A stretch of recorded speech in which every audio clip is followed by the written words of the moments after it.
સ્વામિત્વ યોજના શું છે? તો ગામ તરમાં આવેલા જેટલા પણ મકાનો છે, પ્લોટ છે, એની આધુનિક ટેકનોલોજીથી ડ્રોનની મારફત યોગ્ય માપણી થાય અને મકાન માલિકો અને પ્લોટના માલિકોને સરકારી પુરાવો તરીકે મિલકત કાર્ડ આપવામાં આવે. એ છે સ્વામિત્વ યોજના.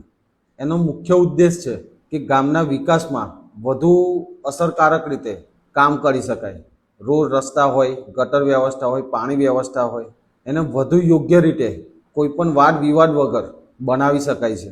બીજું છે, જે પણ મકાન માલિકો છે, પ્લોટ માલિકો છે, એમને સરકારી પુરાવા તરીકે મિલકત કાર્ડ આપવામાં આવશે, જેથી ભવિષ્યમાં કોઈ પણ વાદ વિવાદો ઊભા ન થઈ શકે. અને ત્રીજું છે, જે પણ ગ્રામ પંચાયતમાં વેરા ઉઘરાવવામાં આવે છે, ઘર વેરો હોય, મહેસૂલ વેરો હોય, પાણી વેરો હોય, તમને ખ્યાલ હોય તો એ માપના આધારે વેરાની વસૂલાત થતી હોય છે.